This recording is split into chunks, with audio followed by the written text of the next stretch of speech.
Welcome to my YouTube channel. ನಾನು ನಿಮ್ಮ star ಮಂಜು. ನಾವು ಸ್ವಲ್ಪ ಡ್ರೆಸ್ ಎಲ್ಲ ಪರ್ಚೇಸ್ ಮಾಡಬೇಕಾಗಿತ್ತು, ಹಾಗಾಗಿ ನೆಲಮಂಗಲ ಹೋಗಿದ್ವಿ.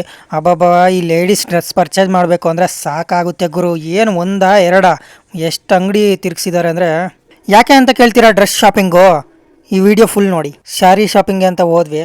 ಫಸ್ಟು ಒಂದು ಶಾಪ್ಗೆ ಹೋದ್ವಿ, ಅಲ್ಲಿ ಸೆಲೆಕ್ಷನ್ ಆಗುತ್ತೆ. ಮತ್ತು ಇನ್ನು ಬೇರೆ ಎಲ್ಲ ಶಾಪ್ ಇಲ್ಲ, ಆರಾಮಾಗಿ ಮನೆಗೆ ಹೋಗ್ಬೋದು ಅಂದ್ಕೊಂಡೆ. ಬಟ್ ನೋಡಿದ್ರೆ ನೋಡ್ತಾ ಇದ್ರು, ಇನ್ನೂ ಸೆಲೆಕ್ಷನ್ ಮಾಡ್ತಾರಾ ಅಂತ ನನ್ನನ್ನು ಕೇಳ್ತವ್ರೆ. ಬಟ್ ನಾನೇನು ಹೇಳೋದು, ನನಗೆ ಸ್ಯಾರಿ ಬಗ್ಗೆ ಅಷ್ಟೊಂದು ಏನು ಗೊತ್ತಿಲ್ಲ. ಬಟ್ ಅವ್ರು ನಮ್ಮ ವೈಫು ಮತ್ತು ಅಮ್ಮ ಎಲ್ಲ ನೋಡ್ತಾ ಇದ್ರು. ಈ ಕಲರ್ ಚೆಂದ ಇಲ್ಲ, ಆ ಕಲರ್ ಚೆಂದ ಇಲ್ಲ ಅಂತ ಹೇಳ್ಬಿಟ್ಟು ನನಗೆ ಹುಳ ಬಿಡ್ತಾಯಿದ್ರು ತಲೆಗೆ. ಏನು ಮಾಡೋದು, ನಾನು ಇನ್ನೇನು ಮಾಡೋದು, ಬಂದಿದ್ದೀವಲ್ಲ ನಮ್ಮಪ್ಪನ ನಾವು ಸುಮ್ಮನೆ ಸೈಡಲ್ಲಿ ಕೂತಿದ್ವಿ. ಅಲ್ಲಿ ಸ್ವಲ್ಪ ಡಿಸೈನ್ ಎಲ್ಲ ಚೆಂದ ಇಲ್ಲ, ಇನ್ನೊಂದು ಶಾಪ್ಗೆ ಹೋಗುವ, ಅಲ್ಲಿ ಡಿಸೈನ್ ಬೇರೆ ನೋಡುವ ಅಂತೇಳಿ ಇನ್ನೊಂದು ಶಾಪಿಗೆ ಬಂದ್ವಿ. ಸರಿ ಅಂತ ಹೇಳ್ಬಿಟ್ಟು ನಾನು ನಮ್ಮಪ್ಪ ಬಂದು ಒಂದು ಸೈಡ್ ಕೂತಿದ್ವಿ. ಅಲ್ಲಿ ನೋಡಿದ್ರೆ ಅಲ್ಲೂ ಇಷ್ಟ ಆಗಲ್ಲ ಅಂತ ಹೇಳಿದರು. ಎಂಥ ಮಾರಾಯ, ಗಂಡು ಮಕ್ಳಿಗೆ ಯಾರಿಗೂ ಇಂಥ ಪರಿಸ್ಥಿತಿ ಬರಬಾರ್ದಪ್ಪ. ನೋಡಿ ಕ್ಯಾಮ್ರಾಗೆ ಹೇಗೆ ಪೋಸ್ ಕೊಡ್ತಾ ಇದ್ದಾರೆ ಅಂತ. ಅದೇನೋ ಗಾದೆ ನೆನಪಾಗುತ್ತೆ ನನಗೆ, ಬೆಕ್ಕಿಗೆ ಚೆಲ್ಲಾಟ ಅಂದರೆ ಇಲ್ಲಿಗೆ ಪ್ರಾಣ ಸಂಕಟ ಅಂತೆ. ಹಂಗಾಗಿದೆ. ಈಗ ಬರ್ತಾ ಇರೋದು ಇನ್ನೊಂದು 3ನೇ ಶಾಪಿಗೆ ಬರ್ತಾ ಇರೋದು ನಾವು. ನೋಡಿ ಹೇಗೆಲ್ಲ ಈ ಹುಡುಗಿರ್ ಶಾಪಿಂಗ್ ಇರುತ್ತೆ ಅಂತ.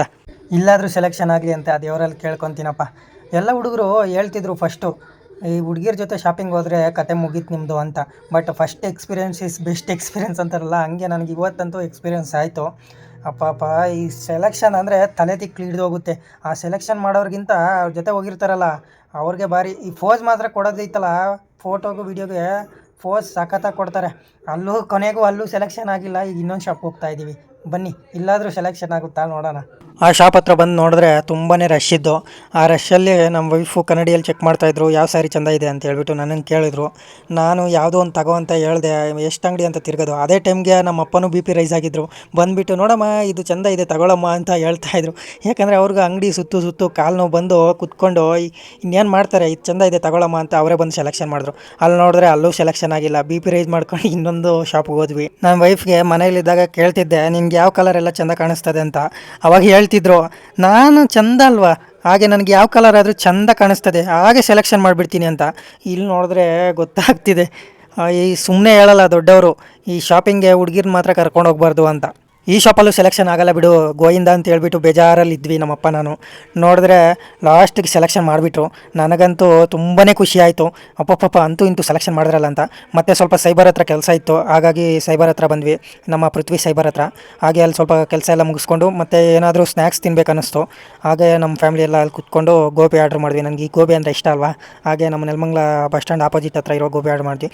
ಮತ್ತೆ ಹೋಗುವಾಗ ನಮ್ಮ ಅಜ್ಜಿಗೆ ಏನಾದರೂ ತೊಗೊಂಡು ಹೋಗ್ಬೇಕಲ್ವ ಅಂತ ಹೇಳ್ಬಿಟ್ಟು ಅಡಿಕೆ ಎಲ್ಲ ತಗೊಂಡ್ವಿ. ಅವ್ರಿಗೆ ಬೇರೆ ಇದಕ್ಕಿಂತ ಅಡಿಕೆಲೆ ಜಾಸ್ತಿ ಇಷ್ಟ. ಮತ್ತು ಹಾಗೆ ಹೋಗುವಾಗ ಇದು ಕಾಣಿಸ್ತು ಬಾಂಬೆ ಮಿಠಾಯಿ. ನನಗೆ ಚಿಕ್ಕ ವಯಸ್ಸಲ್ಲಿ ತಿಂದಿದ್ದು ನೆನಪಾಯಿತು, ಹಾಗೆ ಒಂದು ವೀಡಿಯೋ ಮಾಡಿದೆ. ಮತ್ತು ಮನೆಗೆ ಏನೂ ಇರಲಿಲ್ಲ, ತರಕಾರಿ ಏನು ಬಂದಿದ್ದೀವಲ್ಲ ಅಂತ ಹೇಳ್ಬಿಟ್ಟು ಹಾಗೆ ಒಂದು ಸ್ವಲ್ಪ ಶಾಪಿಂಗ್ ಎಲ್ಲ ಮಾಡಿಕೊಂಡು ಹಾಗೆ ತರಕಾರಿ ತಗೊಳ್ಳುವಾಗ ಈ ಮಕ್ಕಳು ಕಾಣಿಸಿದ್ರು ನನಗೆ. ಆ ಮಕ್ಕಳು ನೋಡಿದ್ರೆ ನನಗೆ ಚಿಕ್ಕ ವಯಸ್ಸು ನೆನಪಾಯಿತು. ನಾವು ಚಿಕ್ಕ ವಯಸ್ಸಲ್ಲಿದ್ದಾಗ ಕುಂಟೆಬಿಲ್ಲೆ ಲಗೋರಿ ಅಂತೇಳ್ಬಿಟ್ಟು ಯಾವ ಆಟಗಳು ಆಡ್ಕೊಂಡಿದ್ವಿ. ಈಗ ನೋಡಿ ಈ ಮಕ್ಕಳು ಎಷ್ಟು ಕಷ್ಟಪಡ್ತಾ ಇದ್ದಾರೆ ಅಂತ. ಅವ್ರ ಅಜ್ಜಿ ಜೊತೆ ವ್ಯಾಪಾರ ಮಾಡ್ತಾ ಇದ್ದಾರೆ. ಈಗಲೇ ಒಂದು ಬಿಸ್ನೆಸ್ ಈಗ ಮಾಡುವಾಗ ಇನ್ನು ದೊಡ್ಡವರಾದ್ಮೇಲೆ ಈ ಒಂದು ದೊಡ್ಡ ಬಿಸ್ನೆಸ್ ಮ್ಯಾನ್ ಆಗ್ತಾರೆ. ಹಾಗೆ ನಮ್ಮ ವೈಫು ನೆಲ್ಲಿಕಾಯಿ ತಿನ್ಬೇಕಂದ್ರು, ಹಾಗೆ ಒಂದು ನೆಲ್ಲಿಕಾಯಿ ತಗೊಂಡು ಸೀದಾ ನಮ್ಮ ಊರ ಕಡೆ ಹೊರಟ್ವಿ.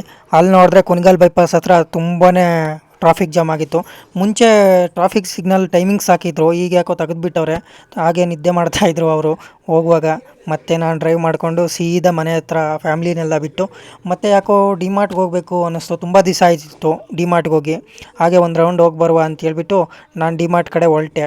ಹಾಗೆ ಡಿಮಾರ್ಟ್ಗೆ ಹೋಗಿದ್ದೆ. ಡಿಮಾರ್ಟ್ಗೆ ಹೋದ್ಮೇಲೆ ನನಗೆ ಮನೆಯಲ್ಲಿ ಸ್ವಲ್ಪ ಐಟಮ್ಸ್ ಎಲ್ಲ ಖಾಲಿ ಆಗಿತ್ತು, ಹಾಗೆ ನೆನಪಾಯಿತು. ಮತ್ತು ನಮ್ಮ ವೈಫ್ಗೆ ಒಂದು 3 ಪೇರ್ಸ್ ಸಾಕ್ಸು ಮತ್ತು ಒಂದು ಡ್ರೈ ಫ್ರೂಟ್ಸ್ ಪ್ಯಾಕು ಮತ್ತು ಯೂನಿಬಿಕ್ದು ಡ್ರೈ ಫ್ರೂಟ್ಸ್ ಬಿಸ್ಕೆಟ್ ಇತ್ತು, ಅದನ್ನು ತಗೊಂಡು 2 ಮಸಾಲೆ ಮಜ್ಜಿಗೆ ತಗೊಂಡೆ. 2 ಮಸಾಲೆ ಮಜ್ಜಿಗೆ ಯಾಕಪ್ಪ ಅಂದರೆ ನನ್ನ ಜೊತೆಯಲ್ಲಿ ವರ್ಕ್ ಮಾಡ್ತಿದ್ರು ಮುಂಚೆ, ಅವರು ಸಿಕ್ಕಿದ್ರು ನಮ್ಮ ಸರ್ರು. ಹಾಗೆ ಅವ್ರನ್ನ ಮಾತಾಡಿಸಿ ತುಂಬ ಖುಷಿ ಆಯಿತು. ಬೇಸಿಗೆ ಕಾಲ ಬೇರೆ ಅಲ್ವಾ, ಅದಕ್ಕೆ ತಂಪಾಗಲಿ ಅಂತ ಹೇಳ್ಬಿಟ್ಟು ಒಂದು ಮಸಾಲೆ ಮಜ್ಜಿಗೆ ಅವ್ರಿಗೊಂದು ನನಗೊಂದು ತಗೊಂಡು ಸ್ವಲ್ಪ ಹೊತ್ತು ಮಾತಾಡ್ಕೊಂಡು ಅಲ್ಲೇ ಕಷ್ಟ ಸುಖ ಹಳೆ ಮೆಮೊರೀಸ್ ಎಲ್ಲ ನೆನಪು ಮಾಡ್ಕೊಂಡು ಒಂದು ಮಸಾಲೆ ಮಜ್ಜಿಗೆ ಕುಡ್ಕೊಂಡು ಎಂಜಾಯ್ ಮಾಡ್ಕೊಂಡು ಹಾಗೆ ಸ್ವಲ್ಪ ಟೈಮೆಲ್ಲ ಸ್ಪೆಂಡ್ ಮಾಡಿದ್ವಿ.